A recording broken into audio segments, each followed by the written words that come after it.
Okay, quick thought experiment.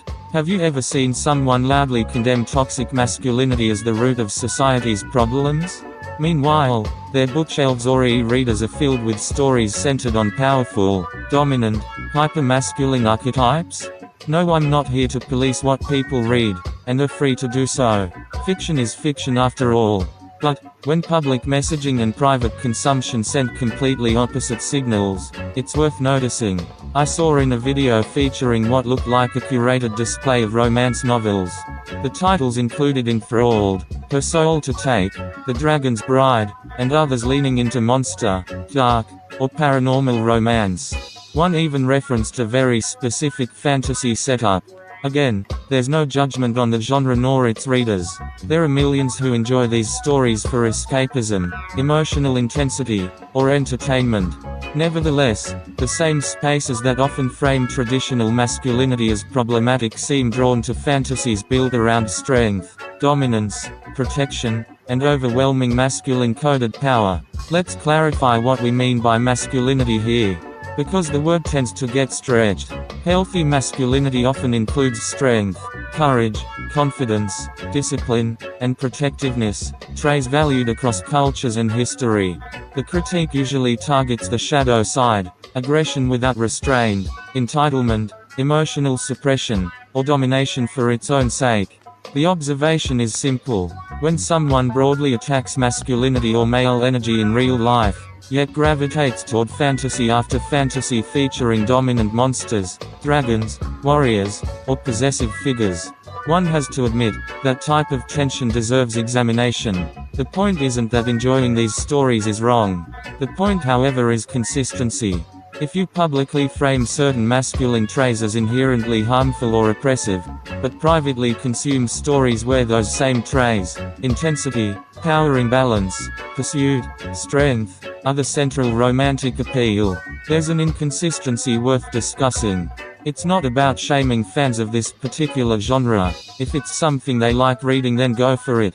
This is specifically about intellectual honesty, folks. So don't pretend the fantasy has nothing to do with the traits you criticize. Comparing the rhetoric. In many critiques, masculinity is presented not as sometimes unhealthy but as fundamentally suspect, something to be dismantled or heavily policed. Then look at the content. Monster romance, dark romance, and paranormal stories frequently romanticize the exact energy, predatory pursuit, overwhelming physical power, obsessive protection. The monster who chooses you. The power dynamic isn't a bug, it's the feature that drives the tension and release. The contradiction isn't subtle. It's a public rejection paired with private fascination. Know what the common response after bringing any of this up will be. It's just fantasy.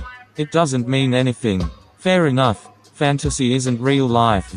But, if a trait is portrayed as degrading or dangerous in reality, why does a fantasy version of that trait become pleasurable or cathartic? That's a legitimate psychological question, and not a gotcha.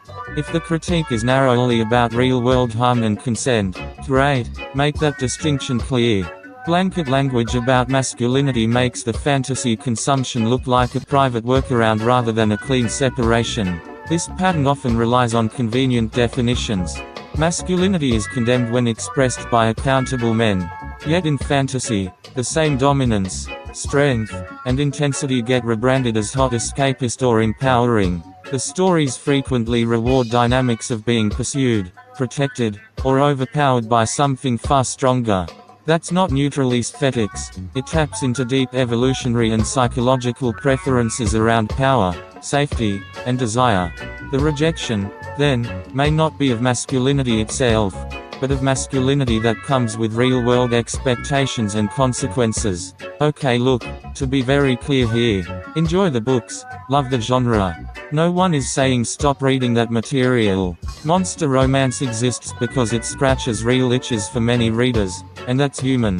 The ask is simple: consistency in the messaging. Critique specific behaviors. Entitlement, cruelty, lack of consent, emotional immaturity. Name the problem precisely. But if your public language paints with a broad brush against masculinity, it undercuts credibility when your private library celebrates the archetype. This isn't cancellation. It's an invitation to more honest conversation. What stands out isn't the fantasy preference. It's the performative moral stance that pretends there's zero connection. That gap between public condemnation and private indulgence reveals more about human nature than most admit, on all sides. If you create content critiquing masculinity, then show the work. But be specific in what you're pointing out. And if you notice these contradictions in your own consumption or others, it's okay to acknowledge them. Drop in the comments. What's a contradiction you've noticed between what people preach and what they actually enjoy? Let's discuss all of this openly and thoughtfully, folks. Alright, I'll see ya in the next session. So if you liked what you saw and heard today about this informative topic matter, then smash that like button. Make sure to subscribe to Mind Blast Mechanics, where we dive deep into the observations that matter. We'll get back to you as soon as possible. If you have a question to be answered, don't miss our next video, so make sure to tap that bell. Thanks for watching.